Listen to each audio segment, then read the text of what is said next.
Ceci est un livre audio autogénéré par Google. Prologue. L'amour, de l'obscur vers la lumière. La pensée peut s'interroger soit à partir de ce qu'elle ignore, l'inconscient, l'imperceptible,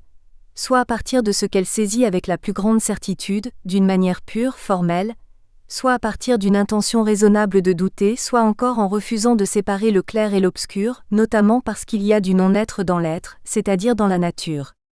C'est d'ailleurs à partir de ce rapport tendu entre l'obscur et le clair qu'une recherche devrait pouvoir s'instaurer paisiblement, en abordant l'épreuve sans doute la plus mystérieuse qui soit, celle de l'amour. Cette recherche pourrait d'abord commencer au cœur d'une incontrôlable et étonnante surprise devant l'extension de cette affection qui échappe aux premiers actes simples et positifs de la pensée, voire qui peut engendrer de naïves relations entre la force d'un commencement et la mystérieuse puissance affective qui la dépasse en l'englobant, tout en sachant que dans certaines de ces manifestations,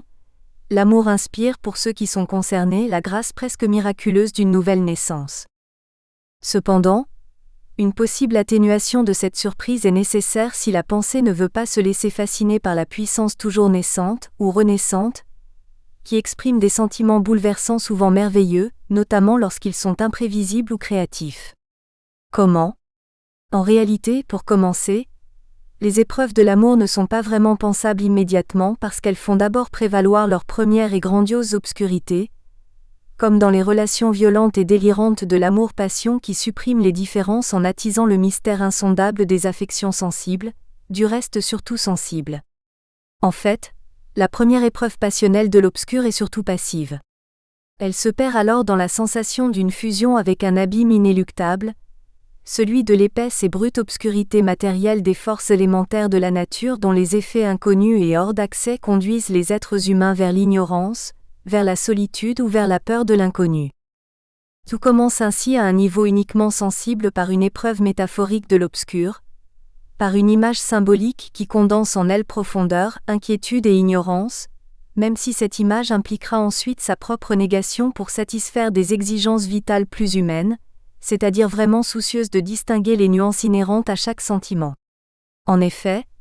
l'étrangeté et la confusion de la métaphore de l'obscur expriment, eu égard à l'amour, l'impossibilité d'une relation qui serait sans souffrance, voire sans haine. Or, cette épreuve surtout sensible nous transporte vers le vide prévisible de la disparition de toutes les émotions et de tous les affects. Néanmoins, au-delà des tensions qui rapportent une première épreuve affective de l'obscur à un désir de lumière, peut aussi intervenir le projet de cohérence qui est présent dans toute pensée raisonnable non enfermée dans une universalité abstraite, comme dans celle par exemple de la morale ou de la loi. En réalité, ce projet devrait plutôt chercher à associer une lumineuse conscience de l'amour à ses obscures profondeurs singulières, avec un peu de sérénité,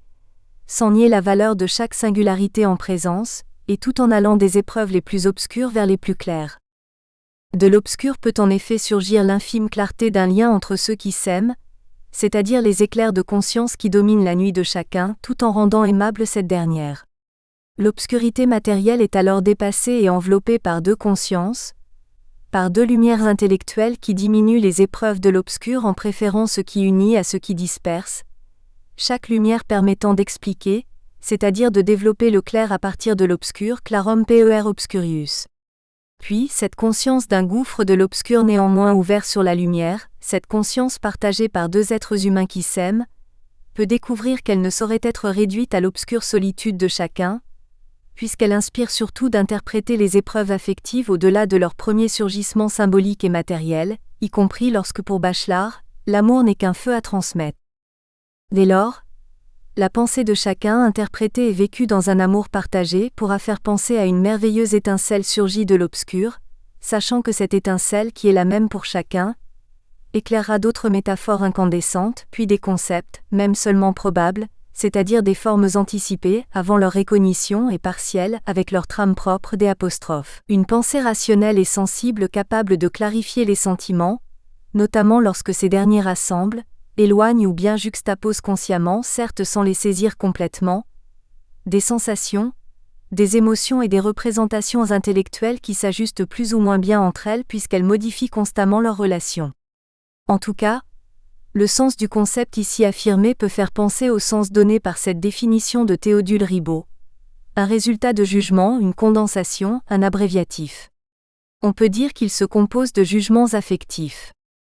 Dans ces conditions, chaque affection, chaque tension attractive, coordonnatrice, voire au pire chaque transfusionnelle, s'effectuera toujours à partir des premières sensations obscures qui accompagneront la naissance innocente d'un acte d'amour avant de faire surgir, même tardivement, l'évidence joyeuse d'une plénitude affective qui inspirera ensuite des raisons d'aimer librement d'autres formes, ou bien de continuer à aimer seulement celles qui appartiennent aux déterminations de la nature. Dès lors, si une épreuve de l'indicible s'impose d'abord, c'est très probablement parce que, en sa réalité sensible, la puissance de l'amour est considérable, trop considérable pour être pensée d'abord clairement, c'est-à-dire en deçà de toute considération. Cette puissance ne saurait en effet être comprise simplement en elle-même et par elle-même, sachant que le mystère de l'amour demeure toujours bien plus fort que tous les parce que puisqu'il fait triompher, selon Vladimir Jankélévitch, ce je ne sais quoi si évasif et si controversable, qui est la chose la plus importante du monde et la seule qui vaille la peine. Il est pourtant difficile d'en rester à ce constat qui conduit à penser que l'amour serait en quelque sorte la survérité inconnaissable et indicible qui contiendrait toutes les vérités, en impliquant un savoir nescient concernant cette survérité. En fait, l'amour serait plutôt à nos yeux la surréalité qui émane de la puissance de la nature et qui nous donne néanmoins à comprendre un peu quelques-uns de ses multiples effets, c'est-à-dire les différences qui s'instaurent objectivement, voire souvent très clairement entre diverses sortes d'amour possibles. L'amour de la nature, de la vie, de l'autre, de la culture, de la science, du jeu, de la sagesse. N'y aurait-il pas alors un point commun à tous ces sentiments ? Un point qui se situerait au cœur de tout je ne sais quoi ? Très probablement. Mais avant de répondre plus précisément à cette question, ne faudrait-il pas d'abord penser l'amour en tenant compte, au sein de ses multiples variations, de la présence de la puissance créatrice positive et souveraine de la nature qui en serait la cause, même si cette puissance est elle-même incompréhensible, toujours en devenir, voire aussi bien susceptible d'assembler ses effets que de les multiplier ? L'action de cette puissance rendrait possible tous les sentiments, ainsi que tous les actes imprévisibles et bénéfiques où chaque être humain déploie son propre amour pour un autre, quel qu'en soit l'objet. Et cette action donnerait aussi à penser que la nature n'est pas vraiment étrangère aux actions humaines qui ne veulent pas rester figées par un prime je ne sais quoi plutôt obscur à son sujet. Dès lors, afin d'échapper à la dérive des significations qui demeurent bloquées ou fascinées par l'indiscernable, l'indistinct, l'insaisissable, voire par une mystérieuse intervention de l'invisible dans le visible, comme celle du surnaturel ou du sacré, ne faudrait-il pas toujours interpréter l'amour en fonction de la puissance positive qu'il manifeste ici et maintenant, c'est-à-dire dans ce monde éphémère, en chaque don répété de cette puissance qui permet de satisfaire aussi tout désir de donner un sens clair, cohérent et heureux à une existence humaine ? Très probablement, car la puissance du don de l'amour par la nature offre éternellement à ce monde, comme à de multiples autres mondes peut-être, de nouvelles créations qui ne sont pas étrangères à l'intelligence de leur devenir, notamment dans leurs meilleurs effets, c'est-à-dire dans les dons les plus bénéfiques pour les êtres humains lorsque la force du vrai l'emporte sur les tentations de l'illusion ou de la fausseté. Dans cette perspective et à ce moment de la réflexion, un concept global et clair de l'amour demeure pourtant impossible, car si tel n'était pas le cas, nous réduirions l'amour à des raisons seulement formelles. En réalité n'apparaissent d'abord que des affects primaires et immédiats, c'est-à-dire des sensations brutes, comme le plaisir ou la souffrance. Puis leur interprétation découvre qu'elle doit se limiter à quelques détails matériels, parfois mythiques et fructueux, ou bien à des concepts provisoires qui, par exemple pour Bachelard, devront ensuite être affinés ou rectifiés. Cette impossibilité d'une prime conception globale de l'amour révèle que l'incertitude prévaut d'abord sur toutes les intuitions claires et sur tous les concepts, car dans sa première expression, l'amour paraît très obscur puisqu'il ne révèle pas ses éventuels fondements, y compris d'un simple point de vue métaphysique qui, comme pour Bachelard, ne ferait pourtant pas intervenir une mystérieuse transcendance. Ce n'est pas la connaissance du réel qui nous fait aimer passionnément le réel. C'est le sentiment qui est la valeur fondamentale et première. La nature, on commence par l'aimer sans la connaître, sans la bien voir, en réalisant dans les choses un amour qui se fonde ailleurs. Ensuite, on la cherche en détail parce qu'on l'aime en gros, sans savoir pourquoi. Du reste, ce sans savoir pourquoi est très intéressant puisqu'il permet d'interpréter l'amour en rapportant les limites de la connaissance objective à l'incompréhensible infinité de la nature. Néanmoins, le philosophe de la psychanalyse de la connaissance objective et de la rêverie n'en est pas resté aux propriétés mystérieuses de l'amour, humain ou non. Il a su aussi élever inductivement les contradictions inhérentes à l'amour vers deux épreuves métaphysiques très précises. La première en purifiant la réalité brute des affects, surtout celle du plaisir, et la seconde en effectuant une sublimation rationnelle de l'ardeur des sentiments, ces derniers étant psychanalysés avant d'incliner peu à peu vers des concepts probables qui ont été ensuite contrôlés puis rectifiés. En tout cas, la primauté du sentiment de l'amour sur sa connaissance empirique implique deux conséquences méthodologiques importantes. D'abord celle de reconnaître la primauté d'un non-savoir, ensuite celle de douter librement à partir des limites inhérentes à toute compréhension qui sait vaguement ce qu'elle ne peut pas saisir. Aveugle ou obscure, la puissance de l'amour oriente ainsi très secrètement les destinées humaines d'une manière remarquable. Pourtant elle leur donne également à penser ce secret, c'est-à-dire à en saisir au moins l'extension. Alors, ne faudrait-il pas, à partir de la volonté de penser les limites, chercher aussi à donner un sens aux cruelles pesanteurs solitaires des existences humaines qui errent sans parvenir à se libérer ? Sans doute. Mais dans ce cas, il sera tout à fait impossible de vivre autrement qu'en fonction de la puissance de la nature qui détermine chacun à se donner ses propres raisons d'aimer. Par conséquent, lorsqu'il décide d'interroger cette puissance, chaque être humain peut savoir qu'il aime tout d'abord sans savoir pourquoi, puis qu'il doit chercher à sortir de l'obscurité qui domine à la fois ses épreuves sensibles, sa vie émotionnelle et son intelligence. Pour le dire autrement, chaque être humain commencerait par aimer inconsciemment ce monde et cette vie qui lui échappent, et pas seulement parce qu'il lui échappe. Puis, il lui semblerait possible de sortir de cette nuit qui ne serait ni absolue, ni peut-être aux confins de l'absolu. En conséquence, le fait de ne pas savoir pourquoi on aime ceci ou cela permettrait de situer l'épreuve inouïe de l'amour en tenant compte de toutes les limites intellectuelles, sans pour autant mettre complètement sa pensée à l'intérieur de ce qui lui échappe. En effet, si un être humain pouvait comprendre immédiatement pourquoi il aime, il parviendrait en même temps à circonscrire son amour dans le champ d'une pensée qui serait abusivement contrainte d'ignorer les profondeurs inconscientes des instincts, des tendances, des appétits, des besoins et des désirs contradictoires qui ne sont pourtant pas encore corrélés avec les multiples intuitions que nous pouvons imaginer sur l'amour, notamment sur l'amour de soi ou de l'autre, sur l'amour refoulé ou sublimé, sur l'amour du possible ou de l'impossible. Au reste, le fait d'ignorer ces profondeurs ne détourne pas nécessairement chacun de ce qui est nécessaire à une conceptualisation, car chaque épreuve sensible n'est peut-être pas sans raison, même si nous ignorons d'abord si raison il y a vraiment.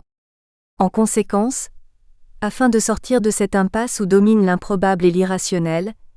il sera nécessaire de penser au bord de ce gouffre sans pour autant se laisser fasciner par lui. Mais comment un contact sensible avec les profondeurs du réel sera-t-il alors possible, notamment pour aller au-delà des instincts qui défient la pensée consciente ? En tout cas, les concepts de l'amour ici recherchés ne sont pas tout de suite donnés par l'amour de la nature qui les détermine pourtant, car les expressions inconscientes de l'amour échappent à la pensée réflexive qui interprète ses fondements les plus obscurs, informes et sans passé identifiable. De la puissance infinie et irrationnelle de l'amour, vers des concepts probables. Conformément au sens général donné par les dictionnaires, l'amour est l'expression d'un élan vital du cœur. En fait, deux métaphores dialoguent dans cette brève définition,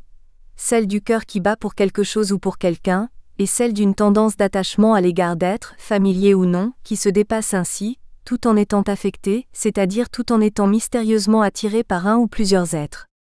Associés, ces deux images évoquent un battement intime et un élan externe qui ne saurait inspirer un concept simple de l'amour, c'est-à-dire une seule représentation intellectuelle, claire et distincte, qui serait susceptible de rassembler toutes les déterminations suffisamment communes pour produire une ébauche générale, voire complète de son objet. Plus précisément,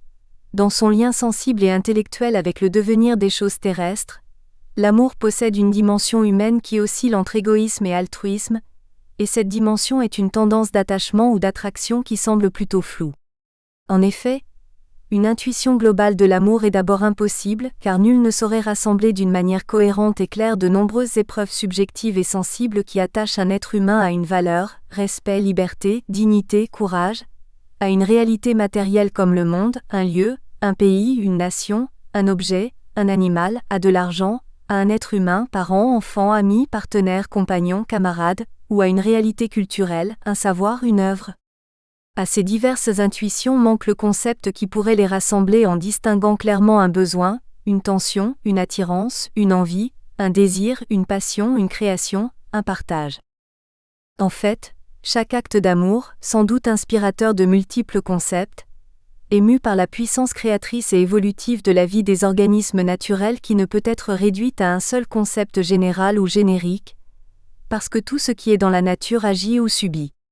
De plus, ce qui agit exerce une puissance afin d'effectuer un passage à l'acte, et cette puissance de développement concentrée sur un but, est un pouvoir dont nul ne sait s'il est une propriété permanente, occasionnelle, créatrice ou destructrice de la nature. D'où la difficulté de définir le pouvoir, a fortiori la puissance mystérieuse et extraordinaire de l'amour, sachant qu'il n'y a pas en elle d'apparente structure permanente de ses pouvoirs. Certes, dans son sens absolu, le pouvoir c'est la puissance du tout, et dans son sens relatif c'est l'affirmation d'une puissance, d'abord d'une force potentielle, qui peut être tournée vers soi-même, pour une maîtrise de soi, vers autrui, pour dominer, vers la nature, pour sa destruction, sa protection ou son entretien. En tout cas, l'ubiquité et la permanence des rapports de pouvoir renvoient mythiquement à l'idée de la puissance divine, capable de s'actualiser conformément à des nécessités naturelles, voire à des forces culturelles qui, lorsqu'elles sont fictives et mensongères, pervertissent les forces initiales. Dans cette réalité ouverte et tendue, chaque acte d'amour perpétue pourtant instinctivement, et plutôt simplement, les espèces vivantes en visant d'abord ce qui leur est utile, puis au-delà, il inspire aux êtres humains de possibles dépassements estimables, admirables, positifs ou plaisants. Ces dépassements révèlent que les actes d'amour sont d'abord des faits objectifs et en devenir qui produisent ensuite des sentiments porteurs de contradictions plus ou moins reconnues, puis qui impliquent une conséquence méthodologique importante, la primauté d'un non-savoir et d'une absence de règles les concernant. L'amour paraît ainsi renvoyer à une réalité trop puissante et trop vaste pour permettre sa totale compréhension, voire sa régulation. Alors, comme Socrate, il faudra d'abord comprendre qu'on ne peut pas comprendre. Puis il faudra sortir de cet embarras, sortir des gouffres insondables de la pensée, se concentrer sur les effets objectifs de l'amour ainsi que sur la possible atténuation de ses contradictions. En tout cas, c'est l'intensité aveuglante voire transgressive de l'amour qui détermine les premiers échecs de la pensée et qui fait que dans un premier temps ce qui est donné à penser de l'amour c'est le mystère de sa puissance infinie, laquelle crée de grandes extensions et de mystérieuses attractions qui empêchent de la comprendre, c'est-à-dire de la rendre assimilable, contenue, enveloppée, saisie ou embrassée par une pensée pertinente. Le projet d'une réflexion claire et distincte n'est ainsi pas aisé à mettre au jour, sans doute parce qu'amour et raison parfois se contredisent, ou bien parce qu'ils se perdent dans des liens mythiques ou religieux qui du reste pour Nietzsche, dérivaient, par-delà le bien et le mal, vers un paganisme antique qui était aussi bien la cause des plus belles actions que des crimes les plus cruels. La raison ne saurait en effet s'imposer d'abord pour fixer de clairs repères à ce qui agit et à ce qui pâtit, à l'amour de soi et à celui d'autrui, voire à l'amour des animaux, des choses de ce monde, du jeu, du travail, de la science, de la justice, d'une patrie, de l'art, de Dieu ou bien de la nature. Dans cette perspective incertaine, l'amour de la vérité paraît difficile à penser eu égard aux multiples vérités qui sont possibles, par-delà tous les mensonges et par-delà toutes les illusions. Pourtant, l'histoire de la philosophie a distingué deux méthodes bien différentes pour penser, l'une globalement intuitive et intellectualisée, comme pour Spinoza, l'autre conceptualisée, comme pour Aristote, Freud ou Bachelard. En conséquence, l'amour ne pourrait-il pas être pertinemment interprété en fonction de ces deux méthodes ? En fait, dans la première méthode, l'amour a été pensé dans sa vérité la plus générale, donc dans la vérité métaphysique qui apparaît dans une vision à la fois intellectuelle et sensible. Au cœur d'une intuition intime, directe, spontanée et présente à l'esprit, a pu apparaître alors un amour éternel de Dieu, en attente de rien et sans aucun projet, notamment parce que singulièrement, des êtres finis s'étaient affectivement accordés avec l'infinité de la nature. Dans une seconde méthode de la pensée de l'amour, dominée par le désir de vérité seulement empirique, des concepts ont pu instaurer des interprétations plutôt claires en gravitant autour de multiples manifestations affectives, par exemple lorsqu'une vive émergence de l'amour s'ouvrait sur son imprévisible avenir en faisant intervenir les concepts psychanalytiques suivants: impulsion, investissement, surinvestissement, incorporation, projection, introjection, extension, refoulement, régression, repli narcissique, transfert, dessaisissement. Est-il possible ensuite d'accorder ces deux points de vue? Il faudrait pouvoir comprendre comment les élans, les attractions et les accords libres ou déterminés de l'amour se déploient d'une manière claire à partir de la conscience de leurs effets limités, sans extravagance, mais d'une manière avant tout soucieuse de correspondre à quelques raisons. Comment? Dans ce contexte, il importe de répondre à l'exigence majeure qu'impose le devenir historique du philosophème de l'amour. Comment penser l'amour aujourd'hui, sans se référer aussi aux interprétations des philosophes qui ont précédé cette recherche? La tâche semble considérable. Pourtant, elle devient moins ardue lorsque l'orientation de la recherche se veut plus proche de l'amour de la sagesse de Spinoza que de la folie de l'amour créatif de Nietzsche. Néanmoins, parce qu'il y a sans doute toujours un peu de folie dans une sagesse, il sera nécessaire de faire prévaloir les hypothèses les plus conformes aux exigences de cohérence et de clarté du raisonnable. Ces exigences invitant à penser que toutes les vérités relèvent d'hypothèses singulières et humaines qui devront d'abord répondre à la nécessité d'une rigoureuse et constante probité intellectuelle. Ensuite, ces vérités probables pourront toujours être dépassées par de nouvelles interprétations. Et cela sera possible, car l'histoire de la philosophie a produit de nombreux concepts dont on peut voir d'intéressants prolongements, comme lorsque les concepts très assurés de Spinoza renvoient à ceux créatifs, probables et distants de Nietzsche, puis à ceux provisoires et rectifiés de Bachelard. En conséquence, l'amour ne devra pas être interprété à partir de la seule expression d'un simple élan vital qui contiendrait en lui un germe d'universalisation, une idée par exemple. Et il ne devra pas être davantage interprété à partir d'un penchant ou d'un attachement possessif et englobant qui concernerait indifféremment aussi bien l'amour de soi, d'autrui, que celui de ce monde, notamment lorsque se mêlent mystérieusement et obscurément instincts de vie, de domination, de conservation, d'expansion, de mort, ou bien lorsque se mêlent aussi des sensations, des pulsions, des désirs, des passions ou de tendres partages. En tout cas, plus précisément, le processus méthodologique sera surtout transcendantal. Il s'agira en effet d'interroger les conditions nécessaires à la réalisation d'un amour véritable, durable et humain. Ensuite, dans cette perspective ouverte, chaque contradiction devra dialectiquement être dépassée par la raison supérieure qui inspire à la fois la nature et celui qui veut l'interpréter en accordant l'objectif et le subjectif. Cela signifie qu'en décidant de penser par soi-même, il faudra aussi vouloir penser contre soi-même et avec les autres, non pour se retrouver dans l'autre,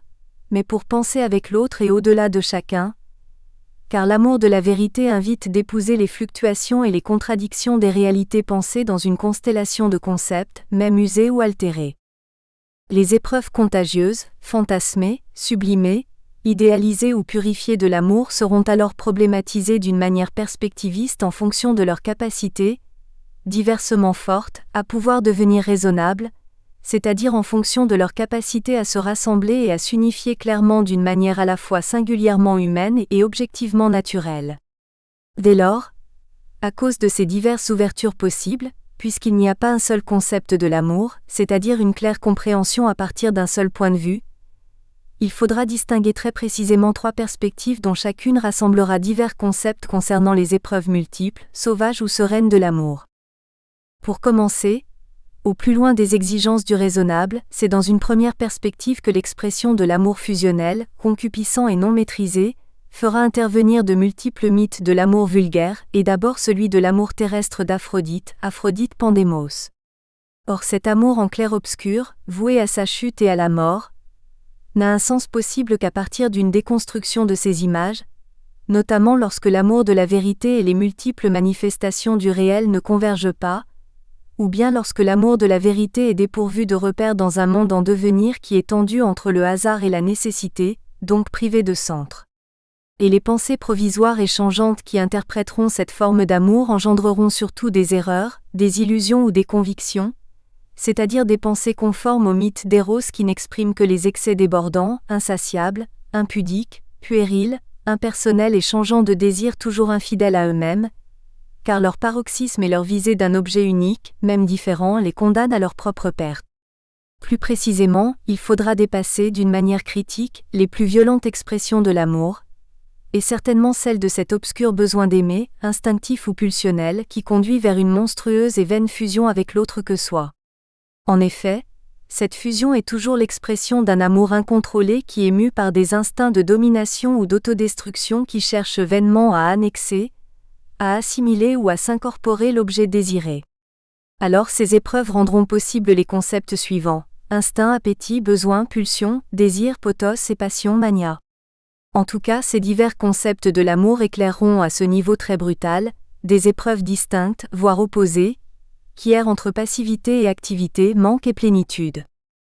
Cependant, dans une deuxième perspective, à un niveau créatif qui prolonge néanmoins le précédent, c'est l'amour lui-même qui, pour les êtres humains, fera naître une relation entre l'un et l'autre, de l'un pour l'autre, comme l'exprimait par exemple Swedenborg. C'est l'amour qui fait le prochain, et chacun est le prochain selon la qualité de son amour. Alors, de singulières manifestations affectives pourront faire intervenir les forces intelligibles de l'Aphrodite céleste, Aphrodite Urania, puis de multiples forces religieuses comme dans le concept chrétien d'Agapé. Ce dernier recouvre d'abord l'amour spontané, bienveillant et descendant de Dieu qui crée ainsi une communion universelle avec ses créatures, puis qui désigne un amour de partage, uniquement humain, lequel est une sorte de transmutation ou de refus des valeurs érotiques de l'Antiquité. Dans ces conditions, l'amour pour l'autre naîtra dans l'accueil des différences qui impliquent la reconnaissance de son inaliénable altérité, et cet accueil permettra, en ses multiples rayonnements transversaux, de réaliser l'amour de l'un pour l'autre en des actes désintéressés et oblatifs, puis en une tendre affection pour son prochain ou pour son ennemi, y compris avec la grâce, charise naturelle d'une miséricorde ou d'une sympathie pour les réprouvés. Dès lors, dans ces épreuves diverses, l'amour ne sera pas une simple affection qui naîtrait d'une attraction ou d'un élan ardent vers un objet intéressant,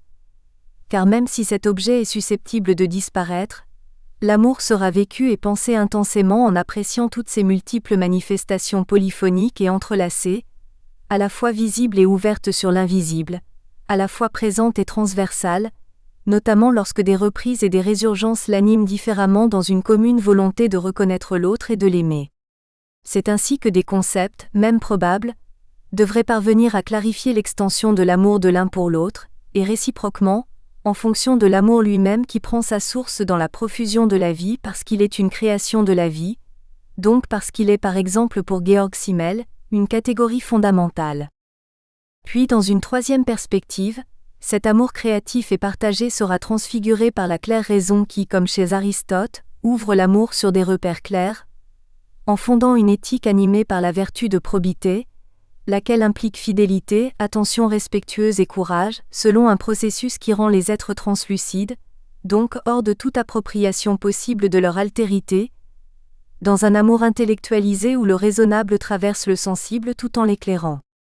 Cependant, cet accueil affectif de l'autre être humain manquerait de sens, y compris dans sa bienfaisance amicale, s'il n'était pas rattaché à ce qui l'anime, c'est-à-dire au mystère de l'infinité de la nature dont chacun reçoit un peu de puissance, ce don plus ou moins partagé rendant possible quelques vérités métaphysiques plutôt certaines, dès lors que l'âme raisonnable d'un être humain participe à l'âme de la nature qui est en réalité infinie. Certes, ces vérités ne sont que probables pour Nietzsche, notamment lorsque le philosophe approche le mystère du réel en son fier et ardent amour de la nature qui est très éloigné de ses prochains. Des lointains les plus éloignés descend vers moi, lentement, une constellation étincelante. Dans cette affirmation poétique, les forces concentrées de l'esprit rassemblent réellement les données sensibles, même très partiellement, avant de créer d'autres multiplicités nouvelles et imprévisibles. En tout cas, l'ouverture d'un amour terrestre sur l'infinité de la nature devrait permettre à chacun, comme pour Nietzsche, de se renforcer ou de purifier ses excès. Au ciel au-dessus de moi, ciel pur, ciel profond. Abîme de lumière. En te contemplant, je frissonne de désir divin. Enfin, ce sera en fonction d'une possible vision joyeuse, désintéressée, attentive et rationnelle de la nature que l'amour paraîtra véritablement lumineux, très précisément lorsqu'il sera nourri par la contemplation des réalités naturelles, pendant que la raison de ces dernières rassemblera, en des concepts intégratifs et unificateurs, les savoirs limités de la nature d'une manière claire et cohérente, même en des vérités seulement probables. En effet, comme déjà chez Aristote, la plus grande extension de l'amour règne dans le monde naturel qui est mu par l'action divine du suprême désirable. Dans ces conditions, inspirée par l'amour de cette perfection, chaque interprétation devra chercher à sortir d'elle-même et ainsi à dépasser un peu ses limites, notamment afin de produire quelques concepts pertinents de l'amour, sans pour autant réduire la puissance de son extension naturelle. Et toujours, pour ne pas en rester à ses premières incertitudes, il faudra persévérer dans la volonté de penser une ouverture fructueuse sur le monde afin de le connaître, de l'aimer davantage et de créer une orientation plutôt raisonnable vers lui ainsi que vers les êtres humains. B. L'amour fusionnel. A. Le besoin d'aimer. L'altérité dans l'être. Affirmer une très probable altérité dans l'être ne pose pas de difficulté à la pensée qui, eu égard au principe logique d'identité, distingue aisément la passivité d'un être dans sa relation avec un autre être, et eu égard au principe de non-contradiction, distingue sa propre activité et celle qui ne le concerne pas. Le principe de non-contradiction est en effet fondé sur l'activité de la pensée qui est, et qui n'est pas encore complètement réalisée. Cela signifie, chez Platon qui a refusé la fascination parménidienne de l'identité de l'être avec lui-même, que le non-être participe à l'être dans la mesure où il n'est pas l'être, bien qu'il soit en relation avec l'être, car sans ce non-être, nul ne saurait accéder à la connaissance qu'il n'y a rien entre le mouvement et le repos, et néanmoins du non-être entre le même et l'autre. Toutefois, un éventuel être transcendant, en soi, n'a pas de réalité pour la pensée puisqu'il ne saurait être connu. Il serait plutôt un non-être total pour la connaissance, même si chacun peut l'imaginer en tant qu'il n'est pas connu, comme une hypothèse. Mais parce que la pensée pouvait maîtriser chez Platon les attributs généraux de l'être, le mouvement, le repos, le même et l'autre, elle pouvait aussi s'appuyer sur le couple qui oppose le même à l'autre et énoncer que l'être est soit ce qu'il est, soit ce qu'il n'est pas. L'être n'est en effet ni une réalité absolue en soi, comme un paradigme, ni un objet pur de la pensée qui s'opposerait au néant, car il est plutôt ce qui donne nécessairement et suffisamment à la pensée l'un et l'autre, l'un ou l'autre, le mouvement et le repos, le mouvement ou le repos. En tout cas, l'être possède en lui-même le principe de cette division grâce au non-être qui en lui participe à l'être qui n'est pas l'être, mais qui est dans l'être. Il s'agit ainsi de l'attribut qui n'est pas un pur néant, puisque le néant conduirait à une totale destruction de l'être, mais une privation, celle de l'autre. De plus, le non-être est, d'une certaine manière, parce qu'il participe à l'être, mais l'inverse ne saurait être vrai, car ce qui n'est pas relève d'une fiction qui ne possède aucune existence. Cependant, le concept de l'altérité a deux propriétés. Il exprime un manque ontologique qui accompagnera le besoin et le désir amoureux, et il permet à l'erreur d'être explicable dans la mesure où l'autre est un attribut gnoséologique qui distingue des genres différents, lesquels n'ont aucune relation entre eux comme le mouvement avec le repos. Dès lors, parce que le non-être est sans être l'être, un discours sur le non-être est inséparable de l'être, ce dernier n'étant pas nécessairement transcendant, extérieur et supérieur, mais distinctement à côté. En tout cas pour Platon, il y avait 5 concepts nécessaires au savoir, irréductibles l'un à l'autre, et ces 5 concepts étaient suffisants pour concevoir les relations les plus générales entre les êtres, sans situer le non-être au même niveau que l'être, il y aurait 2 êtres, et sans les séparer, car le non-être est dans l'être, subordonné à l'être, c'est-à-dire subordonné à une réalité générique qui comprend les attributs de l'être d'une chose et le non-être de cette chose. Du reste, cette subordination du non-être à l'être empêche la réfutation dite du troisième homme, qui dépasserait l'un et l'autre. Par exemple, un homme est lui-même sans être tous les hommes, mais l'unité générique de l'homme rassemble l'homme individuel et tous les hommes, car chaque existant se compose d'unité et de pluralité, de limite et d'illimité. En conséquence, dans notre perspective qui sera plus proche de celle d'Aristote que de celle de Platon, le non-être n'est pas le néant qui serait l'impossible contraire absolu de l'être, mais un être autre que l'être qui est un peu dans l'être à la manière de l'alphabet et de la grammaire qui déterminent les rapports entre les lettres. De plus, si l'être contient en lui du non-être et non du néant, si l'être est à la fois ce qu'il est le même et ce qu'il n'est pas encore, l'autre, le concept de non-être est nécessaire pour penser l'hypothèse de l'être et le mouvement vers l'être. Et ce non-être n'est pas un rien absolu, mais une simple privation qui rend possible le passage de ce qui est vers son autre en modifiant l'être sans être lui-même l'être. Le non-être n'est pas l'être, mais il est au cœur du devenir de l'être. Afin de penser le passage de l'être au non-être, faudrait-il alors faire intervenir le concept du vide ? Ce dernier serait le non-être impensable qui permettrait une modification de l'être, puisqu'il serait dans l'être en rendant possible le devenir de la pensée des choses, dans et par leur altération, accroissement, diminution. En tout cas, ce non-être n'est ni une forme anonyme et figée de l'être, ni la rumeur neutre d'un il y a qui serait réduit à son obscure et brute matérialité, ni un gluant clapotis existentiel, mais l'altérité qui rend possible une ouverture de l'être sur ce qui le dépasse. C'est donc dans un inconnaissable vide qui est sans être l'être, que l'être qui ne saurait participer au non-être, se déploie, se modifie et peut être pensé sous un autre vocable, celui de nature. En effet, l'idée générique de la nature est éclairante à ce sujet dès lors que cette idée n'est pas limitée au sens grec de physis, qui signifie naissance, génération, croissance, puis altération, car cette idée désigne surtout le devenir éternel de l'être qui rassemble tous les êtres dans une totalisation indéfiniment créatrice, recommencée et continuée. Pour comprendre cette assimilation de l'être à l'inconnaissable puissance infinie et éternelle de la nature, tout en rendant possible l'action des forces unificatrices de l'amour, il faudra donc aussi penser, en nous éloignant de Spinoza, qu'il y a du non-être dans notre rapport à l'être, voire, comme pour Nietzsche, des erreurs et des illusions dans tout être qui dépend de la finitude du monde terrestre, sans pour autant faire intervenir la fiction absurde du néant qui n'est qu'un mot en trop,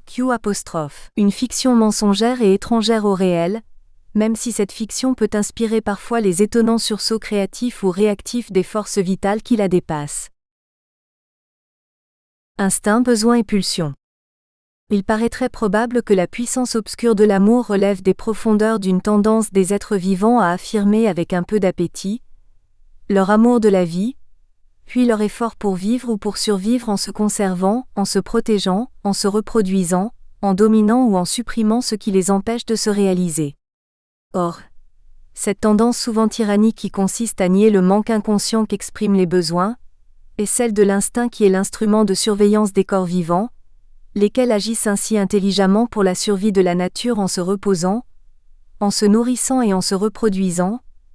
parfois en supprimant ou bien en assimilant les contradictions inhérentes aux nécessités vitales, tout en sachant que l'intelligence ou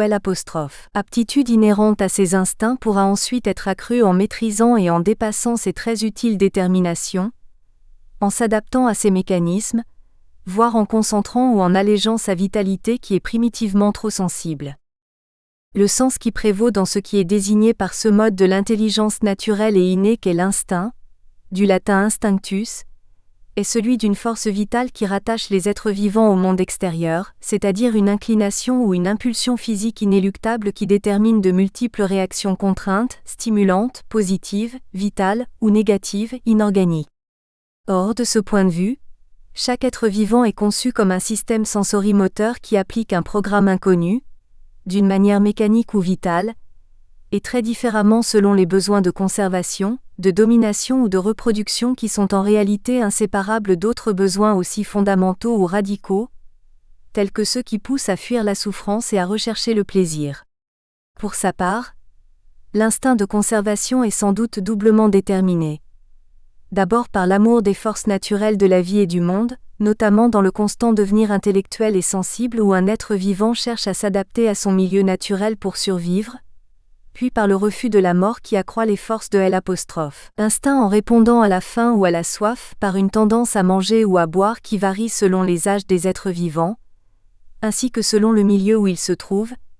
et même si la soif, en tant que phénomène organique, en tant que besoin physiologique, n'implique pas uniquement de boire ceci ou cela. En effet, il n'y a pas de besoin en soi qui indiquerait le manque d'un objet précis, mais un besoin concret qui est ignorant de sa fin, puisqu'il n'apparaît à une conscience que comme un vague manque actuel tendu vers une chose, un être indéterminé. En conséquence, le manque inhérent à un besoin n'est pas éprouvé à partir du manque d'un objet précis et particulier, comme le prouve l'instinct de protection, puisque même satisfait, il demeure impossible de savoir quelle était la nature de ce manque. Il s'agit sans doute d'un vague manque qui n'était pas réductible à un seul objet pour le satisfaire, et cette hypothèse est avérée dans l'épreuve d'un dénuement extrême. En effet, lorsque des êtres vivants ont uniquement besoin de manger pour survivre, voire pour ne pas mourir de faim, c'est ici et maintenant que l'instinct se rapporte à une chose finie et indéterminée. L'amour de la vie, dans ce cas, se réduit au besoin de vivre, quelle que soit la chose qui satisfera ce besoin et quelle que soit la souffrance qui se rattache à un manque. Pour cela, le besoin de vivre ainsi que le besoin d'aimer vivre ne sont pas déterminés par une cause extérieure au seul fait de vivre. En effet, l'amour de la vie se manifeste à un niveau uniquement corporel et fondamental comme un obscur appétit de vivre inconscient de ses fins, c'est-à-dire en tant que besoin vital à la recherche d'une satisfaction simple qui consiste à se protéger en se conservant. D'une manière aussi déterminée et inconsciente, l'instinct de reproduction, inséparable de l'instinct sexuel, rapproche le comportement des êtres humains de celui des animaux, certes, selon Rémy de Gourmont, avec des différences remarquables pour les insectes. L'éphémère naît le soir, s'accouple. La femelle pond pendant la nuit, tous deux sont morts au matin sans même avoir vu le soleil. Ces petites bêtes sont si peu destinées à autre chose qu'à l'amour, qu'elles n'ont pas de bouche. Elles ne mangent ni ne boivent. En fait,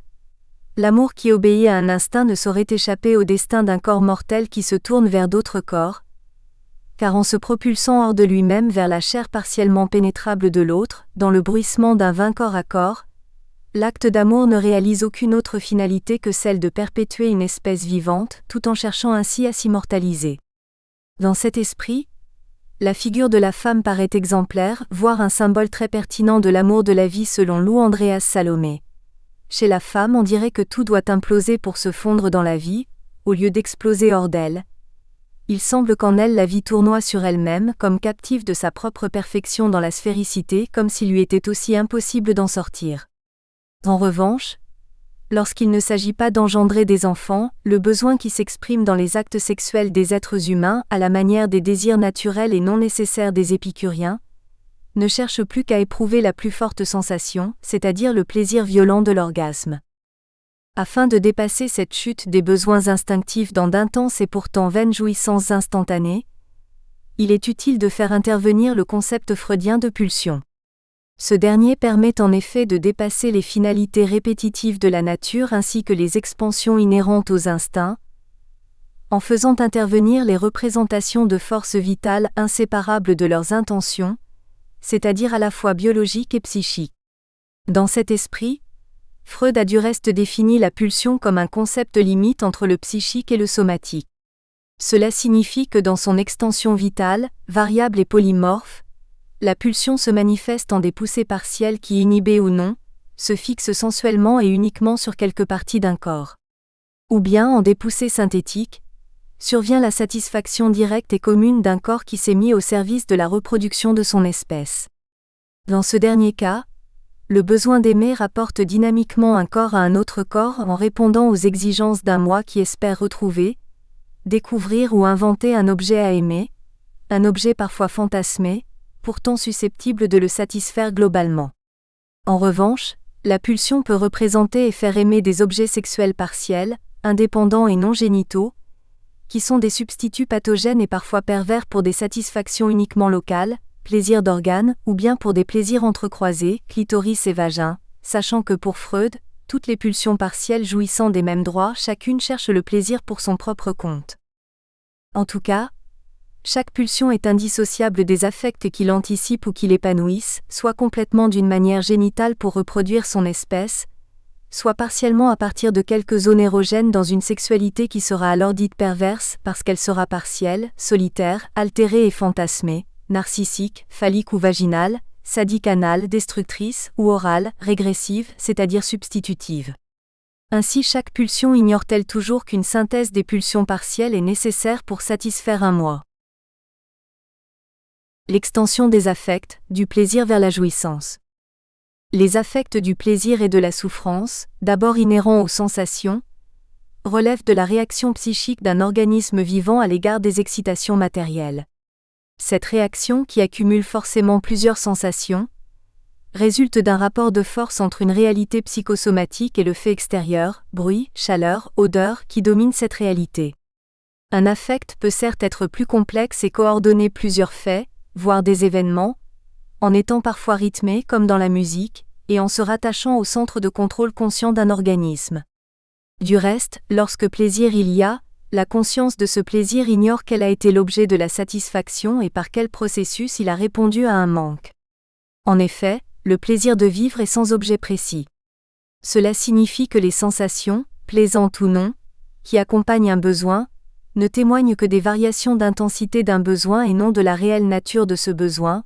au demeurant indifférente à ses effets, c'est-à-dire indifférente aux affects plaisants ou non qui l'accompagnent. Dès lors, faire prévaloir le plaisir inhérent au fait de vivre physiquement, voire le plaisir d'être en bonne santé sur tous les manques et sur tous les... Nous espérons que vous avez apprécié cet aperçu. Pour continuer à écouter ce livre audio sur Google Play Livres, utilisez le lien dans la description de la vidéo.